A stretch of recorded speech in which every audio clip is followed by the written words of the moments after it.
Помнишь, брат, как давили эльфийскую мразь, как бежали на запад их злобные орды, мы полками месили конгорскую грязь, чтобы ярче сиял белокаменный Мордор, и бесстрашие всем подавая пример под суровый хорал реактивного гула на закорках своих быстрокрылых химер. Краснозвездные наши летели на сгулы.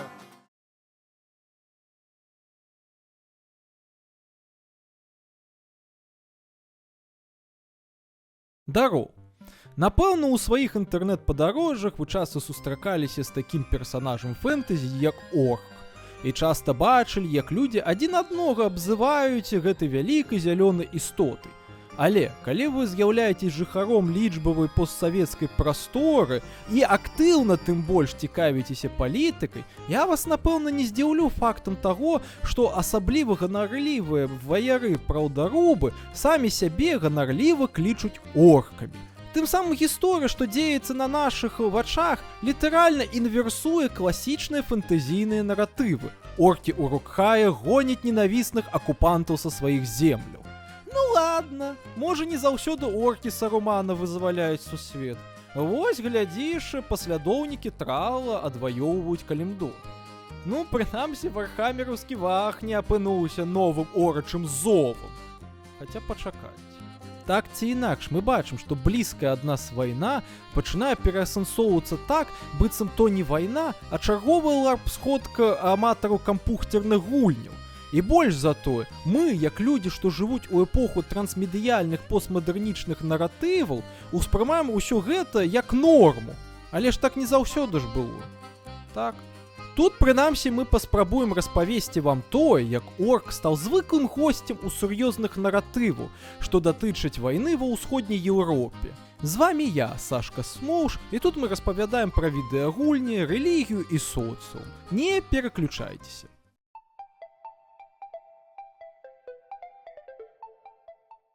Увогуле, давайте пачнем ад пачатку, ад нашага шаноўнага прафесара Толкіна, бо яго разуменне орка было даволі універсальным.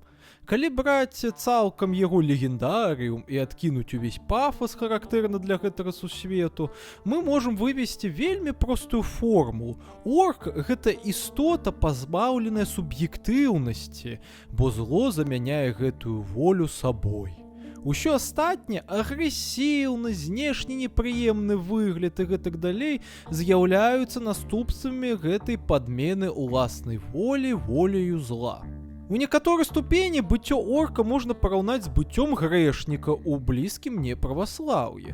Грэх тут таксама можна зразумець як хваробу, якая падаўляе волю чалавека, вымушае яго дзейнічаць так, што мы будзем рушыць гармонію суіснавання чалавека з атачаючым яго сусветам і самім Богам.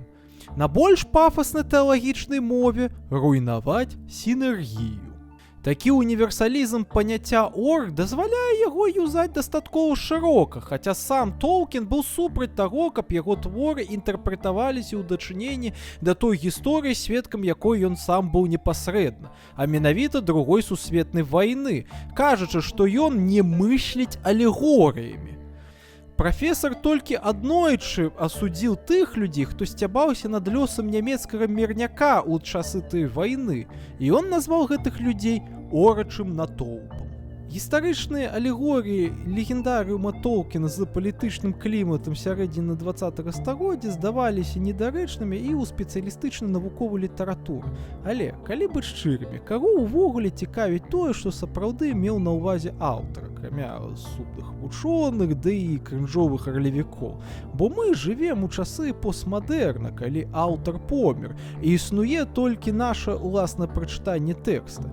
Таму прыдумлянне надсэнсаў з'яўляецца нармальнай практыкай. І сапраўды, вучоныя праўдарубы, а таксама каментары самого прафесара Толкіна павінны былі быць рэакцыяй на падобныя палітычныя інтэрпрэтацыі. Але жарт-то ў чым? А ў тым, што не факт, што ў англамоўным сусвеце такіх інтэрпрэтацый існавала шмат. Глядзіце, на сённяшні дзень з кватэры ва ўсходняй Еўропе пацвердзіць гэта ці абвергнуць дастаткова праблематычна. Тым больш ніхто з навукоўцаў гэтай тэмы не займаўся. А мой уласны пошук у інтэрнэтах выявіў наступны, што вобраз орка актыўна выкарыстоўваўся гіпатэтычна 80-е гады мінулага стагоддзя пад уплывам рэйганаўскага цэтліка «Імперыя зла», які заснаваны на такіх фільмах, як «Зорнай войны», аб якіх мы яшчэ абавязкова паразмаўляем у іншым відосе. Як мінімум, на інтэрнэт-форумах людзі, што былі тады актыўнымі удзельнікамі ралявога руху, маглі прыгадваць свае прыватныя асацыяцыі, звязанымі з оркамі.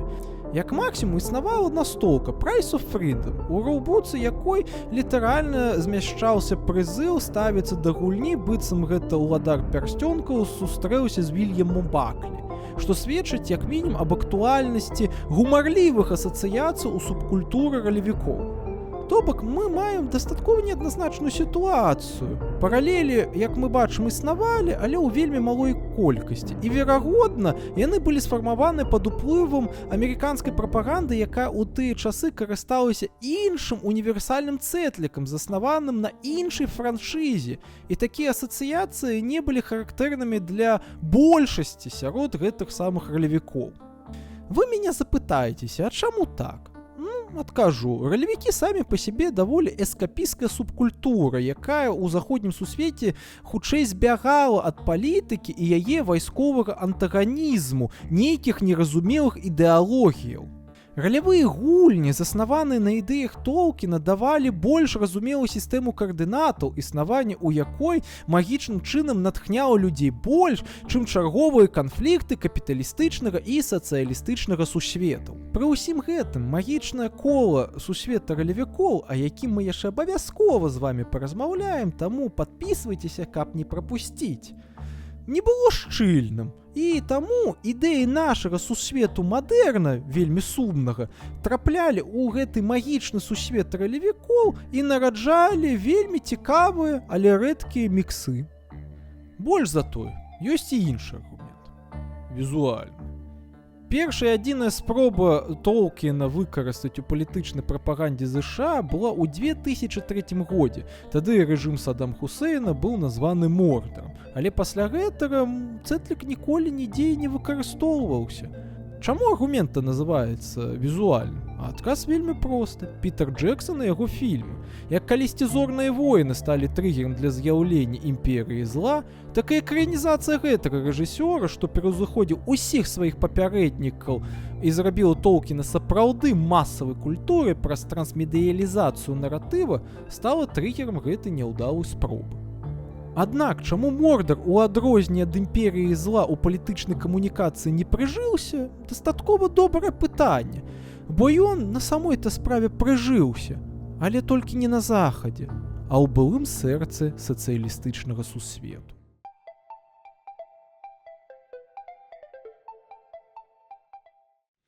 Далейшы аповед можа паздавацца вам, дарагія слухачы, вялікім жартам, але Мордар, як цэтлік, нарадзіўся ў галовах менавіта савецкіх інтэлігентаў. У кагосьці за шчырага памкнення быць праўдарубам, а ў кагосьці ад страху быць пакараным за гісторыю пра хобітаў, эльфаў і людзей. Так ці інакш, савецкія літаратурныя крытыкі, што прывязвалі твор заўсёды да аўтара, які з'яўляўся вынікам сацыяльна-эканамічных стасункаў эпохі, не маглі не бачыць у прафесара патэнцыйнага крытыка савецкай улады. Тым самым інтэлігенты, спрабуючы зрабіць аўтара вечна жывым у творы, літаральна яго забілі. Некрамантыя па-савецкі. Таму даволі працяглы перыяд часу Толкін быў здабыткам андэграунд крытычнай да Савецкага Саюза інтэлігенцыі, прытым у вельмі крывых перакладах. Гэтыя пераклады то спрабавалі паказаць легендарыум як навуковую фантастыку, каб адпавядаць сацыялістычнаму прагрэсівізму, то спрабавалі зусім схаваць сэнсы, каб, не дай бажа, нехта не здагадаўся, што гэта пра нашу любімую і загніваючую радзіму, шляхам рэлятывізацыі ўсяго да проста казак. У асобных сам выдат перакладах толькі для сваіх, наадварот, была тэндэнцыя больш яўна палітызаваць легендарыум. І ўсё гэта даходзіла нават да перафразаў бердзяеўскага твору «Вытокі рускага камунізма» у выглядзе вытокаў рускага талкінізма. І таму, калі ў 1982 годзе ўладара пярсцёнкаў на рускай мове ўсё ж такі дазволена друкаваць, літаратары пачалі адрывацца па поўнай. Напрыклад, як вам іменаванне Сарумана як генералісімуса ці правадыра? Ці як вам асаблівая орачая мова, якая была падобная на блатны жаргон вязняў гулагу? Такі селф-хейт савецкай інтэлігенцыі сапраўды адчыніў скрыню Пандоры для рэфлексіі над Толкінам у далейшым. Ну і з аднаго боку яна была вельмі чаканай. Такія кніжкі, як «Чорная кніга Арды» ці «Чырвоная кніга заходніх прышпіл» спрабавалі паказаць легендарам з іншага боку за лік дадатковых гісторыяў. Толькі «Чырвоная кніга прышпілу» даволі часта мела тэндэнцыю звязваць з сабой постсавецкую штодзённасць і легендарам у сваіх жарціках. Напрыклад, пра траплянне пярсцёнка ўлады ў рэактар АЭС. Але былі і больш сур'ёзныя спробы пераасэнсаваць Толкіна. Быў такі таварыш, вучоны нават, Яськоў, які ў вольны час ад працы пісаў тое, што мы маглі бы ахарактарызаваць сёння як фанфікі. Адзін з іх, апошні пярсцёнканосец, стаў для нашай гісторыі паваротным. Сэнс у тым, што менавіта ў ім Яськоў пераасэнсаваў увесь легендарыум Толкіна з пазіцыі оркаў, якіх ён пазіцыянаваў як іншы цывілізацыйны кшталт, прадстаўлены канстытуцыйнай манархіі з даволі развітай тэхналагічнай базай. Эльфаў ён жа пазіцыянаваў як цывілізацыю кансерватараў-феадалістаў, што актыўна юзае магію, пад якой ён меў на ўвазе інфармацыйны ўплыў і інфармацыйныя тэхналогіі. Тым самым Яськоў паказваў, што легендарыум Толкіна – гэта проста міфалогія пераможцаў, што было, згодна з яго ж Яськовым Евангеліяў ад Афранія, лагічнай дапрацоўкай твора паважанага ім прафесара Деміурга, якога ён, дарэчы, крытыкаваў толькі за таталітарную тэхнафобію. Пры ўсім гэтым дадзеная кніга не мае ў сябе намёкаў на рускі рэваншызм, што чамусьці ў кнізе бачыць украінскі даследчык Ясь, прыпісваючы ёй несапраўдныя цытаты пра Гендальфа-імперыяліста, заакеанскіх эльфаў, а таксама даволі палітызавана інтэрпрэтуючы выраз трупы агрэсіўны заход. Палітызаваць пярсцёнканосца можна толькі праз яськоўскі наш адказ Фукуяме, дзе ён лічыць, што канец гісторыі – гэта канец перад гісторыяй, за якім будзе ісці канфлікт магіі СМІ і тэхналагічнага прагрэсу. І тое, у ім ён проста лічыць факт распада СССР вынікам магічнага, то бок інфармацыйнага ўплыву, а дзеянні НАТО ў дачыненні Югаславіі названы несправядлівымі. Наколькі гэта рэваншызм, пытанне адчыненае, бо самі сацыялістычныя рэжымы Яськоў называў таталітарызмам. Вось дзе быў рускі рэваншызм, так гэта ў кнізе «Гнев орка» з аўтарствам Калашнікава і Крупнова. Сама кніга з'яўляецца хутчэй развагай дзвюх рускіх мужикоў на тэму актуальнай на 2003 год геапалітыкі. Але нас вельмі цікавіць уступ да гэтай кнігі. У ім, на прыкладзе Толкіна, ён паказвае татальнае нежаданне Захада разумець іншыя культуры, як няздольныя да дэмакратыі. І хаця Калашнікаў вызнае, што ў яго часы оркамі называлі мусульман пад уплывам фільмаў Джексона, але ён шчыра лічыць, што оркі – гэта цэтлік Савецкага Саюза, бо яны ўсходнікі. Але Калашнікаў хоча не развеяць гэтае саломеннае пугало, а прыняць яго. Трэба адзначыць таксама, што ў гэтым творы Калашнікаў спасылаецца да паэмы Александра Блока «Скіфы», якую ён выкарыстоўвае як вобраз іншасці Расіі і яе гатоўнасць прыняць на сябе цэтлік орка. Тым самым кніга ўпершыню дэманструе злучэнне паміж сабой еўразійскага і аркійскага наратыву, што будзе даволі важнай дэталю рускага аркіенталізму. Пасля напісання гэтай кнігі на прасторах жывога журналу нулявых гадоў вядомы ў вузкіх колах рускі нацыяналіст, камуніст, неапаганец і аматар літаратуры ў жанрах фэнтэзі і навуковая фантастыка Яраврат выклаў пост о так званым аркізме. Ідэалогія аркізма, згодна з Яравратам, заключалася ў ганаровым прыняцці цэтліка орк у пазітыўнай канатацыі. Паралельна з тым Яраврат заклікаў не займацца селф-хейтам, то бок прыняццём цэтліка орка ў негатыўнай канатацыі з далейшым адмаўленнем ад яго, і тым больш заклікаў адмовіцца ад так званай то бок выстаўленнем сябе ў якасці эльфа. Але тады яшчэ нават рускім нацыяналістам накшталт Троцкога, а не толькі замежным даследчыкам з прозвішчам Бронштейн, гэта ўсё здавалася дзіўным рэсентыментальным самапрыняццём Цэтліка усім бедам на зло.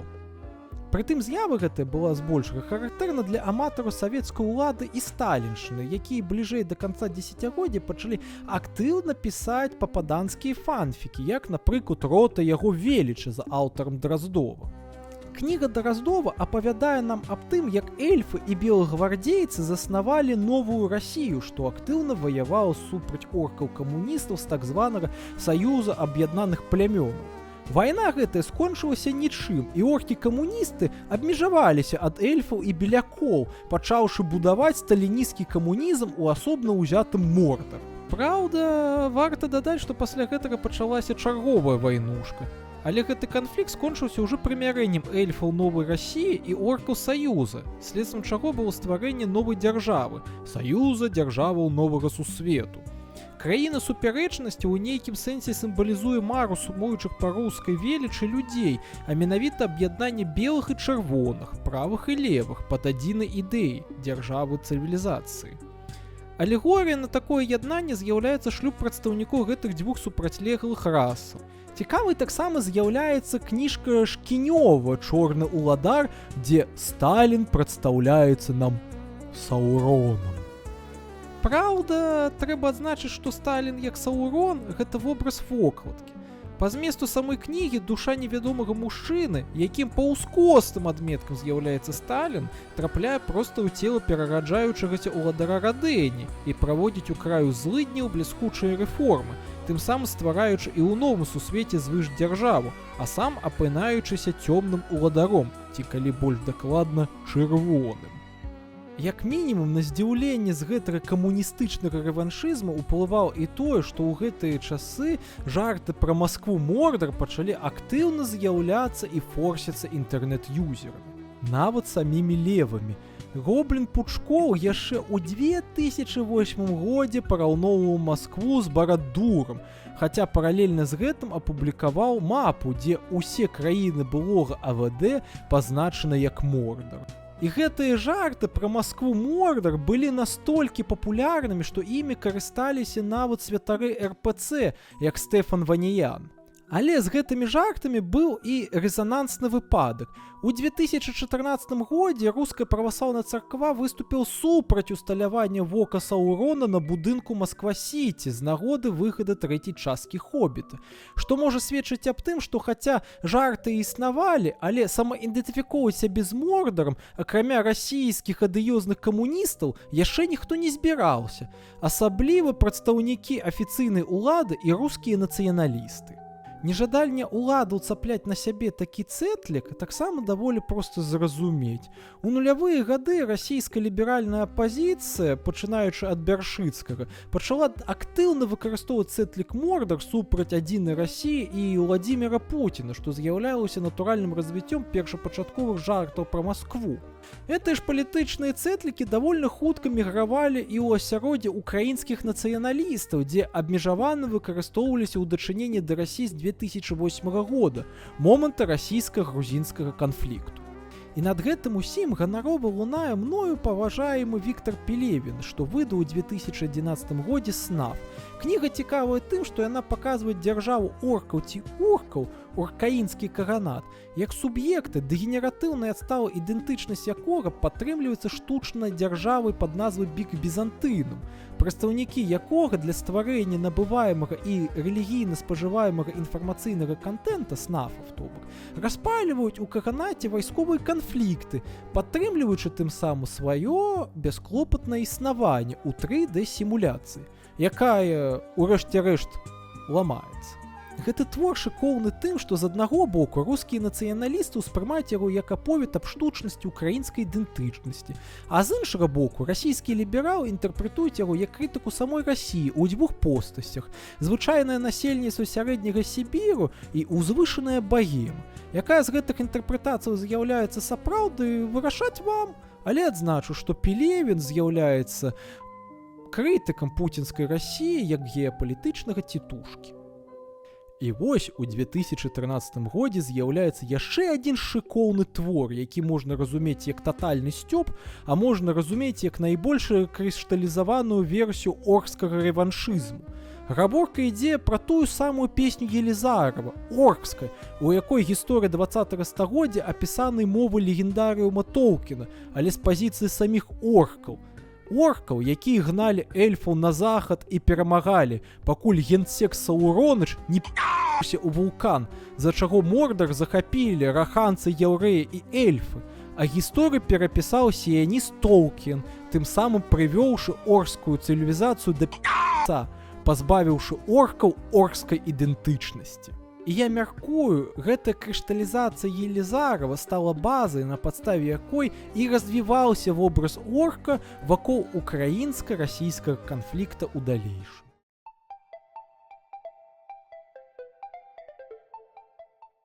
Тут мы можам заўважыць, што ад савецкага саўхейцкага Мордара і да ганаровага прыняцця оркскасці ў дусе Яраврата Елізарова мінула літаральна гадоў 15-20, але вобраз орка-рэваншыста заставаўся доўгі час дабыткам маргінальных чырвоных імперцаў і часам інтэлектуалаў, якія бачылі ў ім штучнасць для магіі інфармацыйных тэхналогіяў, але ўсё змяніла вайна, што крок за крокам набліжалася. Як я ўжо адзначаў раней, украінцы без гэтага ўсяго вельмі рэдка, але маглі б вінавачваць расіянам у тым, што яны жывуць у Мордары. Але калі на мапе сусвету з'явілася Навароссія, яе Пётр Парашэнка ў 15 годзе акрэсліў Мордарам, што стала пачаткам атаясамлення ва ўкраінскіх СМІ Расіі і Лугандоніі з гэтым міфічным краем, што рабіла іх парадак дня камплементарным парадку дня наратываў асобных расійскіх апазіцыянераў, асабліва Сашкі Неўзорава. На фоне гэтага маргіналы ў Расіі пачалі рэагаваць у выглядзе новых пападанскіх кніжак, адной з якіх стала «Танкіст Мордара» за аўтарствам Мачалава, дзе танкіст апынаецца абаронцам узорнага Мордара. Праўда, варта адзначыць, што ваяваць за дзяржаву злыдняў герой урэшце рэшт стамляецца. Пры гэтым канфлікт Мордара і эльфаў у вачах героя проста расчароўваецца, як за палітычнай прыроды канфлікту ў сусвеце, так і за суму па нармальнаму сусвету, а таксама за закаханасці ў эльфіечку. Таксама, калі украінскія СМІ пачалі ўпершыню называць Матароў чырвонавалосым оркам, рэп-выканаўца Сагарда учыніў сапраўдную рэвалюцыю сваім трэкам «Варкрафт». У чым сэнс гэтай рэвалюцыі? Да ў тым, што Сагарда не проста прыняў на сябе цэтлік орка, як то рабілі яго папярэднікі. Ён упершыню адкінуў універсалісцкі вобраз орка Толкіна і назваўся менавіта оркам Варкрафта. Братья рыжего орка своих не бросили на разгрузах и горках с шевроном Новороссии. Размах орки, огня солдатам Пантократор, там орки, но не орки Толкина, а Варкрафта. А тое, што оркі ў Варкрафте гэта паўнавартасная раса са сваёй цывілізацыяй і культуры мужных воінаў, а не нейкая істота без волі, змяняе цалкам топіку ўспрыняцця гэтага паняцця. То бок праз відэагульнявы вобраз, які сам па сябе рэабілітуе вобраз орка, ідзе рэабілітацыя орка і ў якасці палітычнага цэтліка, дзе ён апынаецца вобразам мужнасці прарасійскіх сілаў. Акей. Варта прызнаць, што падобная спроба скінуць сябе толкінаўскі цэтлік была і раней, але яна не мела рэвалюцыйнага характара, таму што яна была апісана ў крынжавай кніжцы Мішалкіна «Рускі і оркі браты назаўсёды», якая ўяўляла сабой спецыфічны фанфік да EVE Online, на вокладцы якога увогуле быў Горгут з Вархаммера. Але окей, што там па сюжэту? У гэтай кніжцы оркі і рускі блізкія, высокаразвіты і разумныя істоты, але адрозныя ад актыўна высмейваемых піндосаў. Гэты наратыў самапрыняцця вобраза орка дайшоў і да актыўнай фазы расійска-украінскай вайны. Толькі калі ён раней быў элементам культуры маргінальных чырвоных імперцаў, то сёння гэта цалкам элемент масавай культуры ў Расійскай Федэрацыі. Вунь, паглядзіце, нехта дапісвае оркскую Елізарова. Но настал новый день, и владыка воскрес. Снимем вновь АКМ и кольчугу мы с полки, и теперь миру точно настанет пиздец. Вы забыли, мы все еще орки. Ці вунь паглядзіце, салістка Ленінграда піша орскія частушкі, спявае іх весела. И про оркскую дубину, чтобы эльфов убивать, весь мир вдруг остальное. Прытым гэта ўсё ідэальна карэлюе з сучаснай расійскай прапагандай, што выстаўляе рашку як асобную цывілізацыйную прастору. І гэта ўсё робіць орка іконай постмадэрнічнай грамадзянскай рэлігіі РФ.